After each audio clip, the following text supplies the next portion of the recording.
Güzel. Ben de bütün fikirlere saygı, benim çok takıldığım bir şey o da, bu da.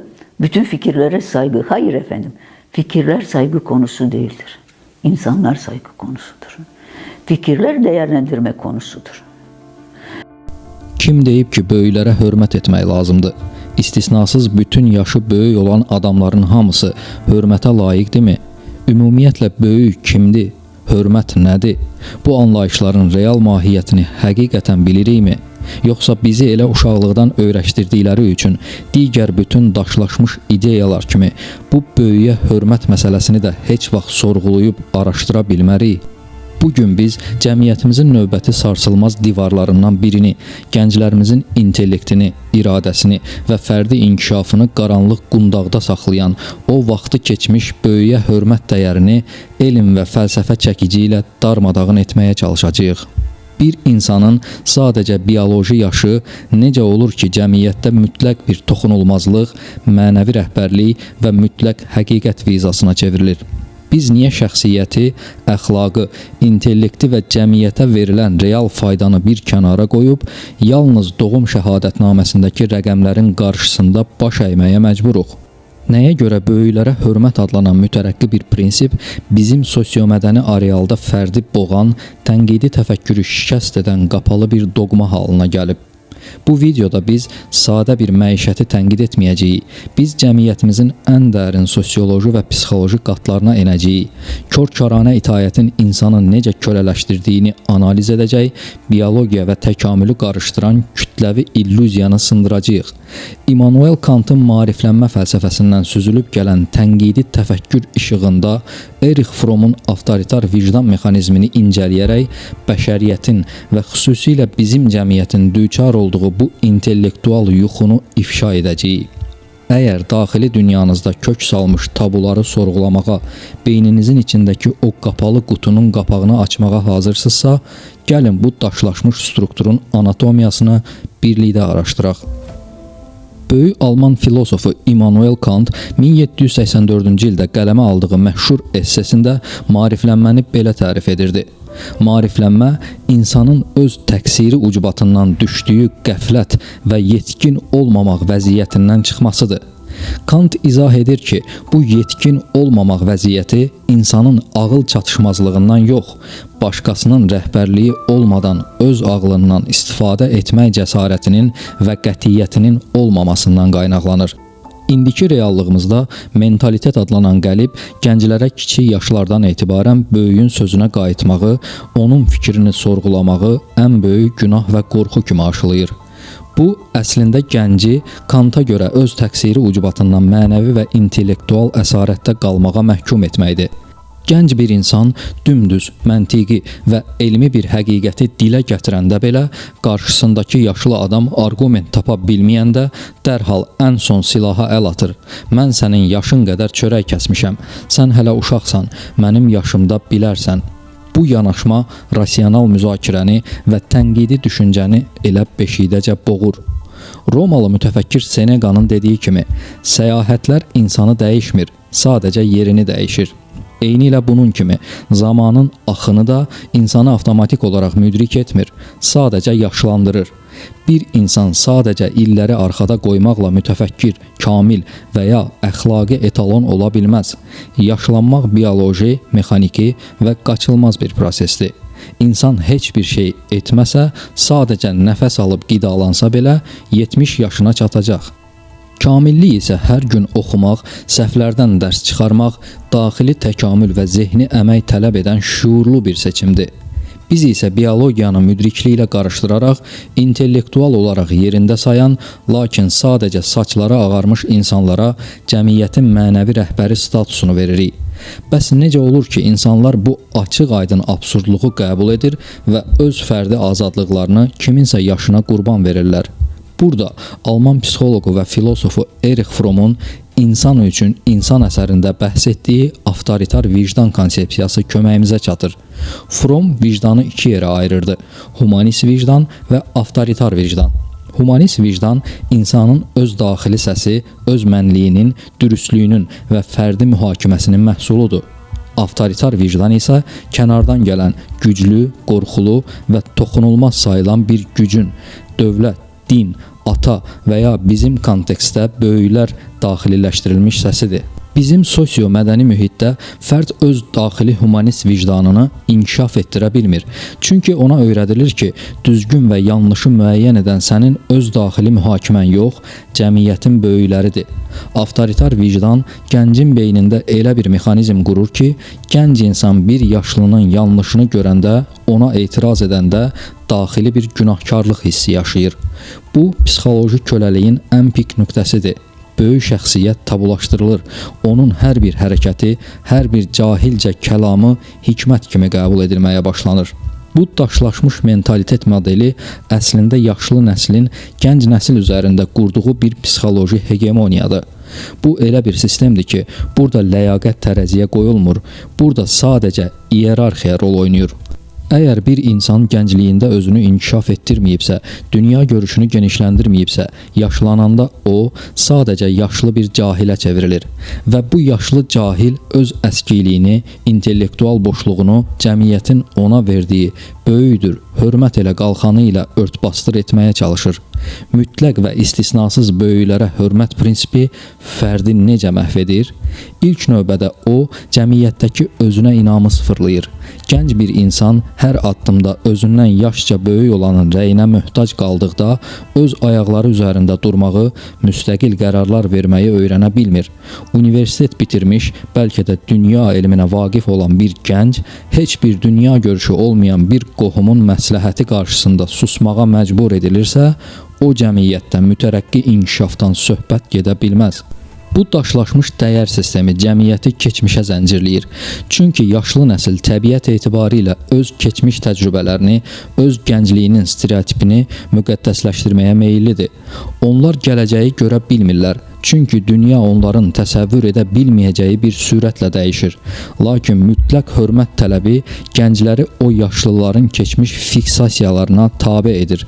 Nəticədə cəmiyyət gələcəyə doğru addımlamaq əvəzinə keçmişin xarabalıqları ətrafında dövr edən qapalı bir qutuya çevrilir. Yaponların gözəl bir fəlsəfi yanaşması var, kintsugi. Onlar qırılmış qabları qızıl sementlə yapışdırıb, onun yaşını, yaşanmışlığını fərqli bir sənət əsərinə çevirirlər. Amma orada vacib olan qabın qırılması və yenidən dəyər qazanmasıdır. Yəni ortada bir transformasiya, bir əmək var.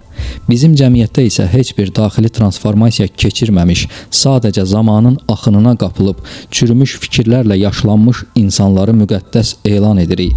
Gəlin gündəlik həyatımızda hər birimizin şahid olduğu, bəlkə də hər gün yaşadığı o məşhur ssenari ilə başlayaq. İctimai nəqliyyatda qapı açılır, içəri yaşlı bir adam daxil olur və bir neçə saniyə keçməmiş gözləri ilə gənc bir fərdi hədəf seçir. Orada heç bir xahiş, insani ünsiyyət elementinə rast gəlməzsiniz.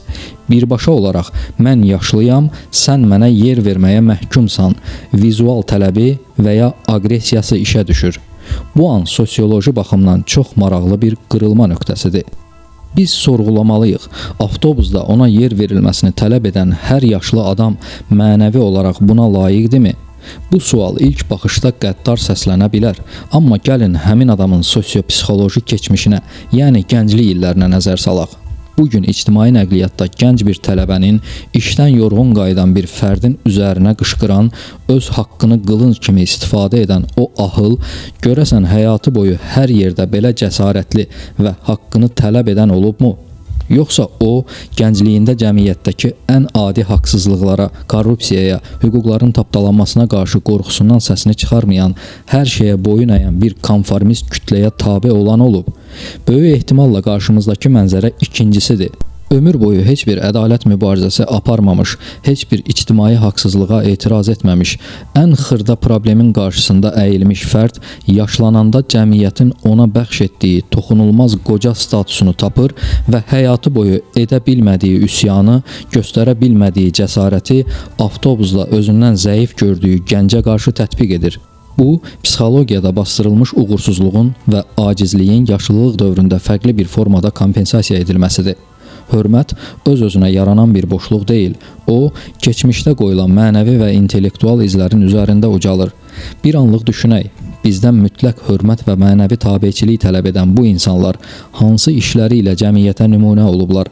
Hansı elmi kəşfə, hansı bədii şahəsərə, hansı sosial islahata imza atıblar? Yoxsa onların bütün həyat hekayəsi sadəcə bioloji olaraq həyatda qalmaq mexanizmindən ibarətdir? Əgər bir insanın ömrünün 60-70 ilini yalnız öz məişət problemlərini həll etməyə, rüşvət zəncirinin bir halqası olmağa, başqalarının haqqını yeyərək və ən yaxşı halda passiv bir tamaşaçı kimi yaşamağa sərf edibsə, onun sadəcə yaşlı olması niyə onun mənəvi rəhbər etməlidir? Alman filosofu Arthur Schopenhauer bu mövzuda olduqca sərt və real mühakimə yürüdürdü. Milad bayramını neçə dəfə qeyd etməyiniz sizin daxili dəyərinizi artırmır. Axmaq 70 yaşında da axmaqdır. Cəmiyyətdəki bu daşlaşmış böyüklərə hörmət doqması əslində ləyaqətsizliyin və intellektual tənbəlliyin gizlənməsi üçün ən təhlükəsiz sığınacaqdır. Çünki bu sistemdə sənə dahi olmaq, dürüst olmaq, fədakar olmaq lazım deyil. Sadəcə olaraq ölməmək və müəyyən bir yaşa çatmaq kifayətdir ki, avtomatik olaraq hörmətli və kamil insan elan ediləsən. Bu, mütərəqqi gəncliyin əməyinə, fədakarlığına və zəkasına qarşı edilən ən böyük ədalətsizlikdir. Cəmiyyət bizi elə proqramlaşdırıb ki, qarşımızda yaşlı, ağsaçlı birini görəndə şuuraltı olaraq onun kamil, toxunulmaz bir müdrik olduğunu zənn edirik. Halbuki reallıq çox vaxt acınacaqlıdır. Qarşımızdakı insan həyatı boyunca öz fərdi inkişafı üçün heç bir əmək sərf etməmiş, sonuncu dəfə məktəb illərində məcburi kitab oxumuş, bəlkə də ömrünü rüşvət almaqla, insanların haqqını yeməklə, qeybət və intriqalarla keçirmiş bir böyümüş uşaq ola bilər. Bəli, o bioloji olaraq qocalıb, lakin mənəvi və intellektual baxımdan hələ də uşaq bezindədir. Müasir psixologiyada bu ssenarini mükəmməl şəkildə izah edən bir fenomen var. Dunning-Kruger effekti. Bu nəzəriyyə sübut edir ki, bir sahədə intellektual bazası və səriştəsi ən aşağı olan insanlar özlərini ən yüksək səviyyədə, dahi və hər şeyi bilən şəxs kimi görməyə meyillidirlər. Çünki onların savadsızlığı öz savadsızlıqlarının dərəcəsini anlamağa belə imkan vermir. Bizim sosio-mədəni mühitdə Dunning-Kruger effekti bioloji yaşla birləşəndə ortaya qorxulu bir kütləvi psixoz çıxır. Həyatı boyu fəlsəfədən, sosiologiyadan, elmdən, iqtisadiyyatdan, hətta elementar insan haqlarından bixəbər olan fərd sadəcə 60 yaşına çatdığı üçün hər mövzuda mütləq rəy bildirmək cəsarəti tapır.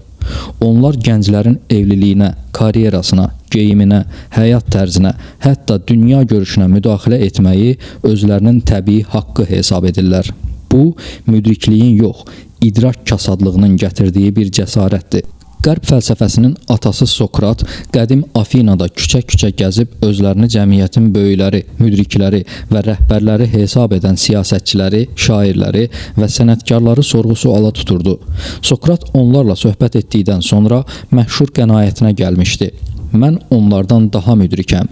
Çünki onlar heç nə bilmədikləri halda bildiklərini zənn edirlər. Mən isə heç nə bilmədiyimi bilirəm. Bizim cəmiyyətin məsləhətçi ağsaqqalları Sokratın tənqid etdiyi o saxta Afina zadəganlarına bənzəyir. Onlar öz məhdud, subyektiv və çox vaxt zamanı keçmiş məişət təcrübələrini obyektiv kainat qanunu kimi təqdim edirlər. Biz belə görmüşük cümləsi onların yeganə intellektual arqumentidir. Lakin bir şeyin əsrlər boyu elə görülməsi onun doğru, ədalətli və ya məntiqli olduğu mənasına gəlmir. Bir insanın öz yeməyinə, sağlamlığına belə fikir verməyib bədəninə qarşı hörmətsizlik etdiyi, əsəblərini cilovlaya bilmədiyi, ən xırda məişət münaqişəsində əndazədən çıxıb söyüş söydüyü bir reallıqda onun sırf yaşına görə bizə əxlaq dərsi keçməsi absurd teatrından başqa bir şey deyil. Müdriklik illərin sayında deyil, o illərin necə işlənib, necə süzgəcdən keçirilməsindədir. Daxili süzgəci çirkli olan insanın gəncliyə verəcəyi məsləhət də elə o çirkin bir parçası olacaq. Bəs yaxşı, hər tərəfindən absurdluq, məntiqsizlik və ədalətsizlik yağan bu istisnasız böyüyə hörmət vərdişi hardan qaynaqlanır? Biz niyə şuuraltı olaraq bu daşlaşmış doqmaya zəncirlənmişik? Cavab nə modern sosiologiyada, nə də sadə məişət vərdişlərindədir. Bu zəncirin kökləri insanın 100 min illər boyu davam edən təkamül keçmişində, yəni ibtidai qəbilə icmasında gizlənir. Biz bugün metropollarda yaşasaq, superkompüterlərdən istifadə etsək də, beynimizin dərinliklərində hələ də o vahiməli meşələrin, mağara həyatının və ibtidai instinktlərin qanunları hökm sürür. İbtidai icma dövründə bir insanın yaşlanması, saçlarının ağarması nadir və möcüzəvi bir hadisə idi. Təbii seçmənin, yırtıcı heyvanların, amansız iqlim şəraitinin və infeksiyaların tüğyan etdiyi o amansız vəhşi təbiətdə insanların orta yaş həddi 30 ili keçmirdi. Belə bir mühitdə əgər bir insan 50 və 60 yaşına qədər sağ qala bilibsə, bu onun sadəcə bioloji olaraq bəxtinin gətirdiyini göstərmirdi. Bu onun unikal bir informasiya daşıyıcısı, canlı bir arxiv olduğunu sübut edirdi. O dövrdə yaşlı olmaq birbaşa olaraq ən praktik təcrübəyə sahib olmaq demək idi. Qəbilənin qocası hansı cığırla getməyin təhlükəsiz olduğunu, hansı bitkinin şəfa verdiyini, hansı gilə meyvənin zəhərli olduğunu, göydəki buludların rənginə baxıb yağışın və ya fırtınanın nə vaxt başlayacağını bilirdi. O, toxumu hansı fəsildə torpağa əksən cücərəcəyini, quraqlıq zamanı su quyularını harda axtarmaq lazım olduğunu yaddaşında saxlayan yeganə canlı kitabxana idi. İbtidai insan üçün yaşlıya itaət etmək fəlsəfəsi bir prinsip deyil, birbaşa olaraq fiziki sağ qalma məsələsi idi. Qocanın sözündən çıxmaq zəhərlənmək, yırtıcıya yem olmaq və ya acılıqdan məhv olmaq demək idi. Min illər boyu bu təkamül mexanizmi insan növünün beyninə elə dərin həkk olundu ki, zamanla yaşlıya tabe olmaq instinkti müqəddəs, sorğulanmaz bir mədəni koda çevrildi. Lakin bu sistemin çox qaranlıq bir tərəfi də var idi. O dövrdə həmin yaşlı adam pis xasiyyətli, qəddar, empatiyadan məhrum, əxlaqı və daxili mədəniyyəti olmayan bir cani olsa belə, insanlar sırf onun daşıdığı praktiki informasiyaya möhtac olduqları üçün ona itaət etməyə məcbur idilər. Qəbilə mentaliteti fərdin xarakterinə, onun etik keyfiyyətlərinə baxmırdı. Sadəcə olaraq onun iyerarxiyadakı yerinə və bioloji yaşına baş əyirdi. Fransız sosioloqu Emil Durkheim Cəmiyyətdə əmək bölgüsü əsərində ibtidai cəmiyyətlərin daxili strukturunu mexaniki həmrəylik adlandırır. Bu elə bir quruluşdur ki, burada fərd yoxdur. Hamı eyni cür düşünməli, eyni adətlərə tabe olmalı və avtoritetin qarşısında sorğusuz sualsız əyilməlidir. Kim fərqli düşünmək istəsə, qəbilədən qovulur və vəhşi təbiətdə tək başına ölümə məhkum edilir. Amma biz artıq qəbilədə yaşamırıq. Bu gün bəşəriyyət öz inkişafının tamamilə fərqli bir mərhələsindədir. İnformasiya artıq saçları ağarmış fərdlərin inhisarında deyil. Bu gün hər hansı bir süni intellekt modelinə müraciət etsəniz, sizə 1000 nəfər ənənəvi ağsaqqalın bir araya toplaşıb verə bilməyəcəyi möhtəşəm, elmi, rasional və obyektiv məsləhətləri saniyələr içində təqdim edə bilər. Böyük Alman mütəfəkkiri Friedrich Nietzsche dəyərlərin yenidən qiymətləndirilməsi konsepsiyasında cəmiyyətlərin tərəqqisi üçün vaxtı keçmiş, insan iradəsini şikəst edən köhnə əxlaq normalarının sındırılmasının vacibliyini vurğulayırdı. İndi bizim cəmiyyətin də tam olaraq bu fəlsəfi qırılmaya, bu zehni inqilaba ehtiyacı var. Biz bugün humanizm erasındayıq. Modern humanizm bizə öyrədir ki, insanın dəyəri onun bioloji statusu ilə deyil, mənəvi, intellektual və insani keyfiyyətləri ilə ölçülür. Müasir dünyada istisnasız yaşlı adama hörmət yox, hörmətə layiq olan insana hörmət prinsipi keçərlidir. Biz hörmət məfhumunu doğum tarixlərinin əsirliyindən xilas etməliyik. Əgər bir insan qarşısındakına yaşına görə yox, onun mədəniyyətinə, davranışlarına, əxlaqi dürüstlüyünə, cəmiyyətə verdiyi intellektual faydaya və təmiz niyyətinə görə dəyər verirsə, deməli o cəmiyyət mağara təfəkküründən çıxıb sivilizasiya səviyyəsinə yüksəlib. Qədim Roma filosofu Mark Aureli özünün Düşüncələr əsərində yazırdı.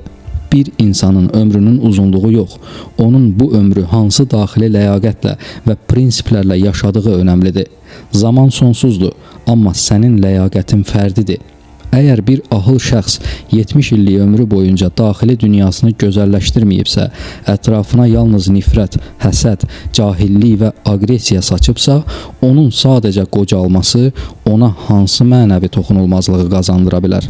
Digər tərəfdən gecə-gündüz oxuyan, araşdıran, dünyada baş verən elmi tərəqqini izləyən, cəmiyyətə fayda verməyə çalışan, hər bir hərəkətində nəzakət və ləyaqət nümayiş etdirən 25 yaşlı bir gənc sırf yaşı azdır deyə həmin o yaşlı cahilin iradəsinə tabe edilməlidir. Bu təkamülün bizə oynadığı ən böyük kör instinkt tələsidir. Bizim öz mədəniyyətimizdə də əslində bu qəbilə təfəkkürünə qarşı gizli bir üsyanın izləri var. Ağıl yaşda deyil, başdadır. Bu atalar sözü məhz bu kör-köranə yaş iyerarxiyasını sındırmaq üçün kütləvi şuurun yaratdığı mütərəqqi bir müdafiə reaksiyasıdır. Lakin təəssüf ki, gündəlik həyat tətbiqində bu müdrik ifadə unudulur və yerini yenidən oddaşlaşmış avtoritar mentalitet qəbilələrinə verir. İnkişaf etmiş müasir cəmiyyətlərə, məsələn Skandinaviya ölkələrinə nəzər salsaq, orada insanların bir-biri ilə ünsiyyətində yaş fərqinin heç bir iyerarxik üstünlük yaratmadığını görərik. Orada bir professorla tələbə, bir yaşlı fərdlə gənc uşaq tamamilə bərabər hüquqlu subyektlər kimi müzakirə aparır. Bir-birinin fərdi sərhədlərinə hörmət edirlər. Çünki onlar anlayıblar ki, fərdə hörmət onun biologiyasında deyil, onun insan olmasına görə verilir. Biz də artıq o qədim meşələrdə yırtıcılardan qorxan və qocanın hafizəsinə möhtac olan qəbilə icması deyilik. Amma gəlin burada dayanaq və ən həssas nöqtəyə toxunaq. Bütün bu dediklərimiz, analiz etdiyimiz fəlsəfi həqiqətlər əsla o demək deyil ki, biz qarşımıza çıxan hər bir böyüyə arxa çevirməli, onlara qarşı kobud və aqressiv olmalıyıq. Xeyr, məsələnin ən incə, ən fundamental tərəfi də məhz budur. Biz daşlaşmış doqmaları dağıdarkən yerinə bir nifrət divarı hörməməliyik. Bizim mübarizəmiz insanlarla deyil, insanlığı boğan kör təfəkkürlədir. Günün sonunda hər şey bir tək amilə söykənir, insanlıq məsələsinə. Real hörmət iki tərəfi də ucaldan bir körpüdür. Bu körpünün bir tərəfində illərin yükünü daşıyan yaşlı nəsil, digər tərəfində isə gələcəyin enerjisini və elmini daşıyan gənclik dayanır. Əsl müdriklik yaşlı insanın gənc fərdə yuxarıdan aşağı hökmlə baxması deyil, əksinə onun gözlərinin içinə bərabər hüquqlu bir insan kimi baxıb onu dinləyə bilməsidir. Yaşlı insan gənclərdən nəsə öyrənməyi, modern dünyanın yeniliklərini onlardan soruşmağı özünə ayıb, mənliyinə sığmayan bir nöqsan bilməməlidir. Çünki öyrənməyin yaşı olmadığı kimi müdrikliyin də son dayanacağı yoxdur. Psixologiyada empatik ünsiyyət adlanan bir anlayış var. Bir insana öz səhvini aqressiya ilə deyəndə onun beynindəki müdafiə mexanizmləri işə düşür və o tamamilə qapalı qutuya çevrilir. Sizi eşitmir, sadəcə özünü qorumağa çalışır.